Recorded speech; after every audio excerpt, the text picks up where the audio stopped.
เมืองที่อ้อมหอบไปด้วยสายภูเขาสลับซับซ้อนตึกอาคารน้อยใหญ่เกิดขึ้นใหม่แต่ละวันเมืองที่จุดหมายปลายทางของนักท่องเที่ยวอยากจะมาสัมผัสและมาเฮ็ดกิจกรรมเมืองเดียวที่สร้างชื่อเสียงให้กับสปป.ลาวเฮาตั้งแต่อดีตจนฮอดปัจจุบันและการพัฒนาในแต่ละวันแม่นมีการเปลี่ยนแปลงไปอยู่เรื่อยโดยเฉพาะเรื่องของการสร้างอาคารที่พักอาศัยโรงแรมเรือนพักต่างๆอยู่ที่เมืองแห่งนี้ถือได้ว่าเป็นเมืองที่มีการพัฒนาเข้ากระโดดอีหลีเนาะนี่คือภาพบรรยากาศปี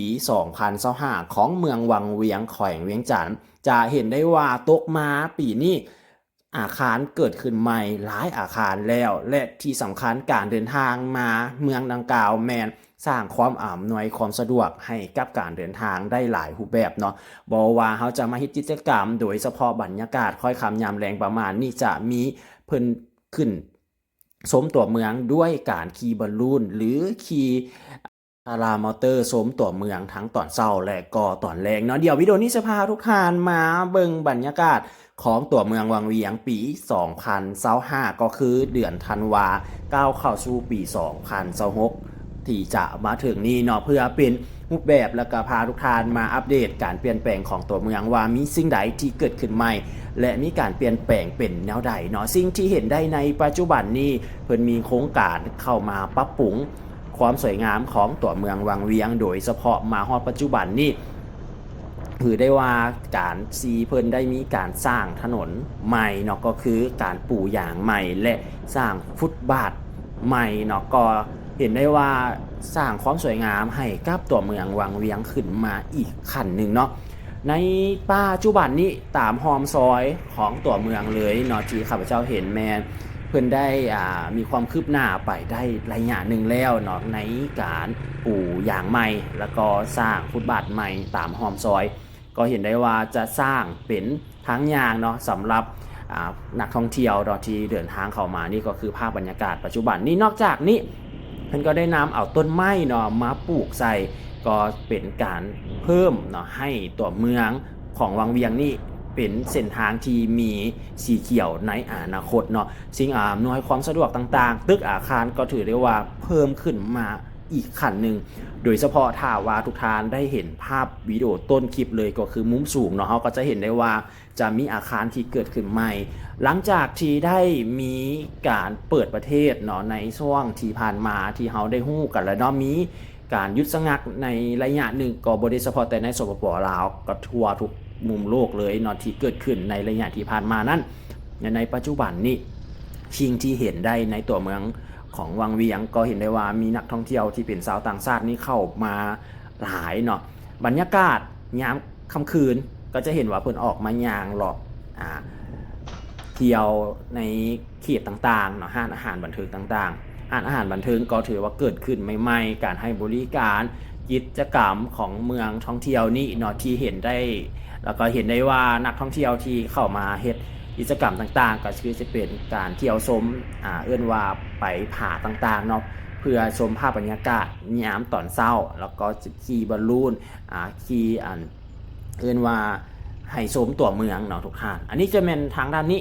เป็นตลาดกลางคืนเนาะนี่จุดนี้เป็นก็ยังปูทางยังบ่ทันได้แล้วเนาะจุดนี้ถือได้ว่าเป็นอีกสีสันบรรยากาศของเมืองวังเวียงยามค่อยค่ำยามแล้งเนาะจะเป็นมีทั้งตลาดกลางคืนแล้วก็ตลาดตอนเช้าตลาดตอนเช้าจะเป็นตลาดที่เพิ่นขายปูตามหน้าทางไปเลยเนาะในวิดีโอที่ผ่านมาเนาะข้าพเจ้าได้พาทุกท่านไปย่างในตลาดตอนเช้าของเมืองวังเวียงแล้วก็จะเห็นว่าเป็นอีกมุมมองหนึ่งวิถีชีวิตของชุมชนที่มีมายาวนานแล้วเนาะถึงว่าการเปลี่ยนแปลงของวันเวลาการพัฒนาของตัวเมืองแต่ว่ายังคงให้เราได้เห็นวิถีชีวิตของชุมชนที่อยู่กับการเปลี่ยนแปลงดีอยู่เนาะอันนี้ก็คือเป็นภาพบรรยากาศได้ทุกท่านนี่ถือได้ว่าเป็นภาพบรรยากาศล่าสุดเลยทุกท่านเนาะที่ข้าพเจ้าบันทึกให้ทุกท่านได้เห็นก็คือเป็นอาทิตย์ที่ผ่านมาเนาะที่ข้าพเจ้าเดินทางมาเก็บภาพบรรยากาศอันนี้ถ้าว่าเมืองวังเวียงเนาะชิงชีขึ้นซื้อก็คือเป็นอาหารที่เอิ้นว่าโรตีมันก็จะบ่แม่นอาหารเอิ้นว่าพื้นบ้านเนาะเป็นอาหารของลาวเฮาดอกเนาะมันเป็นอาหารที่มาตั้งแต่วัฒนธรรมมาจากต่างประเทศเนาะเอาเข้ามาอยู่ในบ้านเฮาแล้วก็เกิดมี กระแสตอบรับนอกจากชาวต่างชาติแล้วก็กลายเป็นอาชีพหนึ่งของคนลาวของพ่อค้าแม่ค้าชาววังเวียงเนาะที่สร้างอาชีพเราก็จะเห็นว่าเพิ่นมีวางขายตามสายทางโดยเฉพาะแม่นมีบางจุดเนาะส่วนทางด้านที่จะเข้าไปทางน้ำซองอีกฝากทางด้านหนึ่งเนาะเส้นทางใกล้ๆกันกับห้านอาหารส่วนทางด้านน้ำซองนั่นเราก็อยู่ทางตัวเมืองนี้อันนี้ก็เป็นบรรยากาศยามแรงเนาะที่จะพาทุกท่านมาเบิ่งน้ำกันวิดีโอนี้จะแมนพาทุกท่านขับรถเลาะชมภาพบรรยากาศของตัวเมืองเนาะแต่ว่าสถานที่ท่องเที่ยวของเมืองวังเวียงนี่ข้าพเจ้าก็จะแยกออกไปอีก1วิดีโอต่างหากเนาะสถานที่ท่องเที่ยวที่เห็นได้ในนักท่องเที่ยวที่เดินทางมาจะแมนเป็นการลิ่นน้ำเนาะโดยเฉพาะแมนสถานที่ที่เป็นธรรมชาติเนาะก็จะเป็นจุดที่นักท่องเที่ยวจะไปหลายโดยเฉพาะแมนบาลูนเนาะบุรกูลนั่นเองเนาะทุกท่านเนาะเขาจะผิดเป็นสถานที่ท่องเที่ยวที่เป็นน้ำที่เป็นสีฟ้าเนาะบอกว่าจะเป็นบุรกูล1 2 3 4 5ปัจจุบันนี้มีฮอด6บุรกูลบนทุกท่านเนาะอันนี้ก็แมนเป็นเส้นทางที่เขาออกมาตั้งแต่ทางด่วนเนาะก็เป็นเส้นทางที่จะลัดออกไปใส่เส้นทางเลขที่13เนี่ยก็คือวงเวียนทางด้านหน้านั่นเองเด้อทุกท่านเนาะเป็นจุดเอื่นว่าเป็น3แยกเนาะเปลี่ยนเส้นทางนั่นแหละนะทุกท่านถ้าเขาสิไปใส่เส้นทางเลขที่13เนี่ยหรือว่าสิไปตลาดของเมืองวังเวียงก็เป็นขี่ซื้อออกไปทางด้านหน้าพุ่นเนาะแต่วิดีโอนี้ข้าพเจ้าสิพาทุกท่านเลาะชมตัวเมืองวังเวียงซื่อๆเด้อทุกท่านนี่ยามแรงๆมาเขาก็จะเห็นพ่อค้าแม่ค้าออกมาขายเครื่องมาตั้งห้างขายอาหารการกินแล้วก็เห็นนักท่องเที่ยวนี่ออกมาเนาะจุดที่เป็นจุดสุ่มเนาะของเขตของที่พักอาหารบันเทิงก็จะมันอยู่แถวๆสายน้ำซองแล้วก็แถวๆจุดแต่บริเวณนั่นเองเนาะถ้าทุกท่านได้เห็นมุมสูงเนาะเราก็จะเห็นได้ว่าจุดที่มีอาคารหลายๆก็คือจะเป็นขอบเขตใกล้ๆกันกับสายน้ำซองเนาะที่พักในถ้าว่าเป็นในช่วงของเทศกาลอย่างต่างๆอย่างสี่ก็ถือได้ว่าเต็มเนาะในปัจจุบันนี้ก็ถือได้ว่าจะเห็นมีนักท่องเที่ยวที่เป็นชาวต่างชาตินะบ่ว่าจะเป็นบ่เจาะจงเนาะบ่เจาะป่วงจะว่าจะได้หลายก่อนแต่ครับเจ้าเห็นว่ามีป่นกันไปเลยทุกท่านเนาะบ่ว่าจะเป็นนักท่องเที่ยวที่จะมาตั้งแต่ทางประเทศเพื่อนบ้านของเขาเนี่ยเนาะบ้านใกล้เคียงก็คือแม่นประเทศไทยก็จะมาหลายนักท่องเที่ยวจีนก็จะถือว่าเป็นทัวร์เป็นไกด์กันเนาะสำหรับนักท่องเที่ยวจีนนี่ต่อมาก็คือจะเป็นนักท่องเที่ยวที่เป็นว่าฝรั่งเนาะฝรั่งนี่เขาก็จะเหมารวมไปเบิดเลยแต่ว่ามันก็จะแยกย่อยออกไปเป็นประเทศต่างๆนั่นเองเนาะที่มานี่ก็คือเป็นภาพอีกมุมหนึ่งทุกท่านหลังจากที่ข้าพเจ้าสังเกตเห็นเนาะในช่วงระยะที่ผ่านมาก่อนที่เพิ่นมีการเปิดประเทศเนาะตอนนั้นรู้สึกว่าสุกเสาหลายแต่ว่าตกมาฮอดว่าจุบันนี่ปี2025เนาะการปรับปรุงร้านอาหารหรือว่าการปรับปรุงที่พักอาคารต่างๆแม่นมีการเปลี่ยนแปลงไปได้ทุกท่านเนาะขอรู้สึกได้ว่าเพิ่นเปิดเต็มที่แล้วก็พร้อมหักเนาะท่องเที่ยวเนาะแล้วก็จะมีจุดบาร์เอิ้นว่าจุดชมวิวจังสิบรรยากาศยามมื้อแลงก็จะมีหลายเนาะเป็นเมืองที่ว่าน้อยเนาะแล้วก็เส้นทางหอมก็ถือว่าบ่กว้างนะทุกท่านเนาะถ้าว่าเฮาจอดรถแล้วมันก็จะแคบไปเลยนะก็คือดังภาพที่ทุกท่านเห็นนี่แหละเนาะก็จะมีห้านที่เพิ่นขายเอิ้นว่ากรุ๊ปทัวร์ห้านขายเอิ้นว่าเกี่ยวกับเรื่องของแพ็กเกจท่องเที่ยวนี่ก็จะหลายเขาเจ้ามักที่เป็นนักท่องเที่ยวที่เป็นชาวต่างชาติเนาะที่เพิ่นเที่ยวส่วนหลายแล้วเพิ่นก็จะมาเป็นประมาณเป็นคู่เป็นกลุ่มจังซี่หั่นนะเป็นประมาณนี้เนาะถ้าเฮามาฝากทางด้านนี้อันนี้ทางด้านนี้ก็ถือว่าคึกคืนในทุกท่านเนาะทางส่วนทางด้านนี้ก็จะเห็นหลายๆในปัจจุบันนี้เนาะที่นักท่องเที่ยวที่เข้ามาเที่ยวก็คือจะแม่นเป็นนักท่องเที่ยวที่เป็นฝรั่งถือว่าหลายเนาะหลายในระดับหนึ่งเลยแหละมองลงมาก็จะเห็นเป็นนักท่องเที่ยวไทยเนาะที่เพิ่นเดินทางมานี่แล้วก็จะนอกจากที่เขาจะมาเที่ยววังเวียงแล้วเนาะในปัจจุบันนี้มันก็สามารถไปได้ทั้ง2เมืองเลยที่ขึ้นชื่อเนาะถ้าว่าท่านใดอยากจะมาเที่ยวในแบบอิสระในเรื่องของการท่องเที่ยวในเรื่องของกิจกรรมเนาะก็คือซีเมนเมืองวังเวียงนี่ตอบโจทย์ที่สุดเลยในเรื่องห้านอาหารการกินห้านอาหารบันเทิงเที่ยวธรรมชาติเที่ยวกิจกรรมเอิ้นว่าเฮาเฮ็ดอีหยังก็ได้เนาะแบบว่าเพราะว่าเป็นเมืองที่แบบว่ามีชาวต่างชาติหลายเนาะ ถ้าเฮาอยากจะไปเที่ยวในเมืองที่เอิ้นว่าความเป็นวัฒนธรรมจังซี่ก็คือสิแม่นหลวงพระบางเนาะก็คือจะตอบโจทย์มันก็จะแตกต่างกันไปเนาะนี่ทางด้านหน้านี่ก็คือจะแม่นเป็นโรงแรมใหญ่เนาะโรงแรมที่มีมานานแล้วเนาะทุกท่านเนาะเอิ้นว่าอมฤตนั่นเองเนาะสาขาวังเวียงปัจจุบันนี้ครับจะเห็นว่ามีอยู่2สาขาเนาะมีอยู่ที่นครหลวงเวียงจันทน์ของเฮาก็แม่นติดกันใกล้ๆกันกับแม่น้ำคองเลยเนาะอันนี้มีภาพบรรยากาศนี่แต่ก่อนนี่แถวนี้ให้แม่นเป่าว่างเลยเด้แต่ว่าตกมาฮอดปัจจุบันนี่ถือได้ว่าเพิ่นเข้ามาปรับปรุงใหม่เข้ามาเอิ้นว่ามาสร้างใหม่เนาะนี่สิ่งอำนวยความสะดวกต่างๆถือว่าครบเนาะในวันนี้สถานที่ท่องเที่ยวสำหรับราคาที่พักเนาะในปัจจุบันนี่ถ้าว่าอยู่ในตัวเมืองในเขตโซนนี้ทุกท่านเนาะจากที่ข้าพเจ้าสอบถามมาราคาพื้นฐานเลยก็คือจะแม่น350,000 กีบเนาะเป็นสแตนดาร์ดแต่ว่ามันก็จะอัปเกรดขึ้นไปเป็น350,000 450,000 550,000เนาะก็แล้วแต่ระดับเนาะถ้าว่าจะเป็นพรีเมียมแน่จังซี่เนาะมันก็จะเพิ่นจะไล่เป็นราคาหลายกันอีกเนาะหลักล้านกีบก็มีเนาะทุกท่านเนาะอันนี้ก็แล้วแต่ที่เขาจะเลือกเนาะส่วนหลายแล้วข้าพเจ้าเห็นได้ว่ามันจะนอนอยู่ในราคาสแตนดาร์ดเนาะ350,000ถ้าออกไปนอกหน่อยๆนึงแถวๆเส้นทางเลขที่13ใต้แถวๆปั๊มน้ำมันพาร์ทเนาะโซนนั้นน่ะที่มีเงินพักหลายๆเนาะก็เริ่มต้นอยู่ที่ราคา 200,000 หรือว่า 250,000 นั่นเองเนาะก็อยู่ในราคาประมาณนี้แต่ว่าส่วนหลายถ้าว่าอยู่ในตัวเมืองเนาะราคาสแตนดาร์ดก็คือซีเมนต์ 350,000 เนาะต่อห้องต่อคืนนั่นเองเนาะจากที่ข้าพเจ้าสอบถามและถ้าว่าเป็นการให้บริการเซารถจักรเนาะแบบเซา4ชั่วโมงหั่นน่ะแม่นราคา 170,000 กีบเนาะต่อมื้อเนาะเพิ่นจะไล่เป็น24ชั่วโมงถ้าว่าเฮามาเซาตอน 12 โมงของมื้อนี้เนาะก็แม่น12 โมงก็จะเป็น 12 โมงของมื้ออื่นเฮาต้องได้มาส่งเนาะอันนี้ก็คือไล่เป็น24ชั่วโมงนี่ทุกท่านภาพบรรยากาศเนาะอันนี้ถือได้ว่าเพิ่นมีการสร้างปูเส้นทางแล้วก็อัปเกรดเนาะทางฟุตบาทคนยางถือว่าในเขตแถวนี้ก็ถือว่าแล้วไปแล้วเนาะอังส่วนเด้อแล้วก็จะมีเป็นจุดต่างๆก็ถือว่าคึกคืนพอสมควรเนาะก็บ่ถึงขั้นว่าบูมขนาดนั้นเนาะแต่ว่าจะเห็นว่าขับเคลื่อนไปได้ก็จะเห็นว่ามีนักท่องเที่ยวนี่เข้าออกๆเนาะตอนที่ข้าพเจ้ามานี่ก็ถือได้ว่าเป็นมื้อปกติเนาะบ่แม่นมื้อวันเสาร์วัน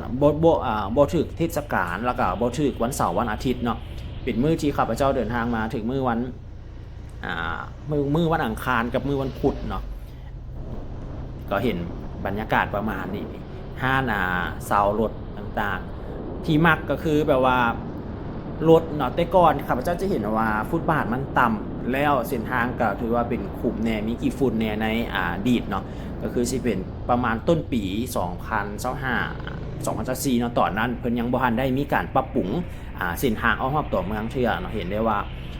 เส้นทางมันก็คือว่าบ่สวยงามหลายเนาะแต่ว่าตกมาปัจจุบันนี่มันก็เป็นเส้นทางใหม่แน่เนาะแต่ในบางจุดครับเจ้าก็เห็นได้ว่าเพิ่นสร้างสำเร็จแล้วเนาะแต่ก็ยังเห็นได้ว่ามีเป็นขี้เหงื่อเนาะเป็นเศษอาหารเป็นธงยางนั่นก็ยังทิ่มสะสายอยู่ก็เห็นดูบางจุดเนาะก็บ่เห็นคันว่าหลายเนาะแต่ว่าถ้าว่าเฮาช่วยกันจังซี่เนาะช่วยกันในเรื่องของการรักษาความสะอาดมันก็จะเป็นตัวเมืองที่สะอาดเนาะก็จะบ่มีขี้ฝุ่นหยังไปประมาณนี้เนาะนี่ก็สิประมาณนี้พาทุกท่านขับรถเลาะชมบรรยากาศตัวเมืองชมวิถีชีวิตของผู้คนนั่นเองเนาะในตัวเมืองอาหารการกินเนาะมันก็จะแตกต่างกันแต่ละห้านแตกต่างกันแต่ละประเภทในทุกท่านเนาะถามว่าแพงบ่สำหรับข้าพเจ้าคิดว่ามันก็เป็นราคากลางๆเนาะเฮาก็เลือกเอากับสิ่งที่มันตอบโจทย์กับเฮาแล้วก็ในความเหมาะสมเนาะอันนี้จุดเป็นอีกจุดนึงเนาะเพิ่นจะสร้างให้เป็นตลาดกลางคืนเนาะแถวนี้ด้านนี้อันนี้จะแม่นเป็นเส้นทางที่เขาจะไปทำจากปัจจุบันนี้ถ้าว่าทานมาเที่ยววังเวียงข้าพเจ้าอยากจะให้ลองมาสัมผัสกับทำจังลองเบิงเพราะว่าปัจจุบันนี้เพิ่นมีการปรับปรุงใหม่รู้สึกว่าจะสวยงามเนาะมีพื้นที่ที่ติดกับสายภูแล้วก็จะใกล้กันกับบอลที่เพิ่นปล่อยบอลลูนบรรยากาศยามมื้อแลงเขาก็จะเห็นบอลลูนขึ้นเนาะแล้วปัจจุบันนี้เนาะเพิ่นจะสร้างขวข้ามน้ำซองนี่จะมี2ขวเลยเนาะมีขวเล็กกับที่เป็นขวไม้เนาะขวเล็กก็จะแม่นอยู่ส่วนทางด้านใกล้กันกับเส้นทางที่เฮาจะไปทำนางฟ้าหรือว่าขวสีฟ้านั่นเองเนาะทางตลาดของ ของเมืองวังเวียงอันนี้จะแมนอยู่ส่วนทางด้านลุ่มเนาะเส้นทางที่เขาจะไปทำจากอันนี้แมนเป็นขวาที่เพิ่นสร้างใหม่นะทุกท่านนะเป็นขวาใหญ่เลยเนาะที่จะข้ามฟากไปอีกทางด้านหนึ่งถ้าเป็นจุดสถานที่ท่องเที่ยวจังสิไปเที่ยวทำไปเที่ยวเอิ้นว่าบุรกูลต่างๆเนาะก็จะแม่นข้ามผ่านจุดนี้ไปนี่ฝากทางด้านนี้ก็ถือได้ว่าแต่ก่อนนี่ทางด้านนี้จะบ่มีตึกอาคารเนาะมีแต่เป็นบ้านเรือนของประชาชนแต่ว่าปัจจุบันนี่รู้สึกว่ามี1อาคารที่เกิดขึ้นเนาะนี่คือภาพทางด้านหน้านี้บรรยากาศค่อยค่ำยามแลงก็จะเห็นมีนักท่องเที่ยวนะที่เพิ่นเดินทางกลับมาจากสถานที่ท่องเที่ยวต่างๆตอนเช้าๆก็คือคืนตอนมื้อแลงก็สิเป็นประมาณนี้ระยะนี้แมนถือว่าอากาศเย็นนะทุกท่านแรงๆมาก็พอดีอยู่จะเห็นว่านักท่องเที่ยวที่เป็นชาวต่างชาติเนาะเพิ่นจะมักแบบว่าใส่ให้เฮาได้เห็นเนาะสั้นๆเลยแหละนะก็ถือได้ว่าเพิ่นบ่เย็นเนาะแต่สำหรับข้าพเจ้ารู้สึกว่ามันเย็นเนาะอันนี้ก็เคยเมนรถปักกี้เนาะบริการขี่ท่องเที่ยวชมแล้วเส้นทางในปัจจุบันนี้เนาะถือได้ว่าเห็นว่าเพิ่นมีการปรับปรุงเส้นทางใหม่เนาะการปูทางใหม่การติดป้ายใหม่อย่างสิก็รู้สึกว่าเปลี่ยนไปจากระยะที่ผ่านมาหลายเติบอยู่เนาะกิจกรรมที่เราจะได้เห็นในช่องตอนแรกก็คือจะแม่นเป็นขี่เรือหางยาวแล้วแหละเนาะขี่เรือหางยาวชมตามสายน้ำซองแล้วก็พายเรือตามสายน้ำซองนั่นเองเด้อทุกท่านกิจกรรมเนาะที่เราจะมักพบเห็นอยู่เรื่อยๆเลยเนาะในการท่องเที่ยวของเมืองวังเวียงก็มีหลากหลายเนาะเดี๋ยวจะพาทานออกมาอีกฝากทางด้านหนึ่งเนาะทางด้านนี้จะทางสายน้ำซองเนาะเพิ่นกำลังมีการเทเอิ้นว่าปูหน้าอย่างใหม่ในส่วนของทางด้านนี้บรรยากาศค่อยค่ำยามแลงนี่เขาก็จะเห็นสีสันเนาะในเรื่องของจุดให้บริการต่างๆนี่ฝากทางด้านนี้เขาจะเห็นอีกมุมมองหนึ่งของตึกอาคารในระยะนี้ถือได้ว่าน้ำก็ถือได้ว่าแห้งลงในระดับหนึ่งเนาะสำหรับน้ำซองบรรยากาศก็ยังเป็นแบบพอเที่ยวได้อยู่เนาะก็บ่ถึงขั้นว่าต้นไม้ใบหญ้าเหี่ยวแห้งแต่ว่ายังอยู่ในช่วงที่เขียวงามอยู่นี่ทุกท่านตึกอาคารนี่ทางด้านนี้ที่ข่าวเจ้าว่าเกิดขึ้นใหม่นี่3อาคาร4อาคารนี่กำลังสร้างขึ้นใหม่ติ๊กๆเลยเนาะสำหรับสายน้ำซองนี่ทางด้านเทิงนั่นจะแมนเป็นว่าเป็นห้างอาหารเนาะเป็นบาร์นะที่เขาสามารถขึ้นไปแล้วก็สามารถแนมเห็นบรรยากาศค่อยค่ำยามแล้งของเมืองวังเวียงได้นี่ข้าพเจ้ามักมุมในหลายมุมของทางด้านนี้เนาะเขาจะเห็นเป็นเอิ้นว่าอีกมุมมองนึงเนาะในอนาคตอาจจะเห็นการปรับปรุงการเปลี่ยนแปลงไปเรื่อยๆเนาะให้มันตอบโจทย์กับเพื่อห้องรับกับนักท่องเที่ยวเนาะที่เดินทางเข้ามาแต่ว่าปัจจุบันนี้เพิ่นยังบ่ทันได้มีการสร้างขวาข้ามเนาะขวาข้ามไม้เนาะขวาไม้ข้ามระหว่างอีกฝากหนึ่งมาอีกฝากหนึ่งเนาะเพราะว่าแต่ละปีเขาจะเห็นว่าเพิ่นมีการสร้างเนาะแต่ว่าปีนี้ยังบ่ทันได้เห็นเลยหรือว่าเพิ่นอาจจะบ่สร้างเพราะว่านึงมันจะไปกีดขวางในเรื่องของการให้บริการเกี่ยวกับเรือยาวเนาะที่เพิ่นแล่นแต่ก่อนเขาจะเห็นเนาะอยู่ทางนี้แหละทุกท่านเนาะลงมาทางด้านนี้แล้วข้ามทางนี้เพิ่นจะสร้างเป็นขวาไม้เนาะอันนี้เขาก็จะเห็นเป็นประจำเลยเนาะเพิ่นขี่ค่ายกันกับเอิ้นว่าอย่างก็พารามอเตอร์เนาะขี่พารามอเตอร์อันนี้จะแม่นเป็นขวาเก่าเด้อทุกท่านเนาะทางด้านนี้ขวาเก่าที่เพิ่นมีการปรับใหม่เนาะเป็นขวาเล็กนั่นเองเด้อทุกท่านเราสามารถข้ามได้มันก็อยู่ใกล้ๆอาจจะบ่ไกลขวาข้ามน้ำซองก็ถือได้ว่ามีอยู่3ขวาที่ใส่สปอร์ตรถจักรก็คือจะเป็นขวานี่เนาะเพิ่นจะบ่อนุญาตให้นำใส่เป็นรถใหญ่ค่ะใส่ได้แต่สปอร์ตรถจักรนั่นเองเนาะนี่ก็คือแม่นเป็นสีสันแล้วก็เป็นภาพบรรยากาศอีก1วิดีโอเนาะที่พาทุกท่านมาอัปเดตแล้วก็ให้ทุกท่านได้เห็นเป็นอีก1มุมมองเนาะหากว่าท่านใดที่จะเดินทางมาเที่ยวอีก1เมืองแล้วก็เป็นอีก1จุดเป้าหมายปลายทางของทุกท่านก็คือเมืองวังเวียงแขวงเวียงจันทน์นี่เนี่ยก็คือเป็นสีสันและภาพบรรยากาศในปัจจุบันเนาะวิดีโอหน้าสิพาทุกท่านไปเบิงเมืองไหนแล้วก็หรืออยากจะแนะนำเพิ่มเติมเนาะอยากจะให้ไปอัปเดตสถานที่ท่องเที่ยวในจุดเด่นเติมก็สามารถแนะนำแล้วก็พิมพ์เอาไว้ในกล้องคลิปวิดีโอนี้เนาะสำหรับวิดีโอนี้ก็คือแมนภาพบรรยากาศอ้อมรอบของตัวเมืองวังเวียง ผิดพลาดประการใดในการนำเสนอข้อมูลจุดใดเนาะที่ว่าไปแล้วบ่ครบถ้วนก็สามารถติชมเข้ามาเพิ่มเติมได้ติดตามต่อวิดีโอหน้าจะพาทุกท่านไปสถานที่ใดและไปเมืองใดเนาะ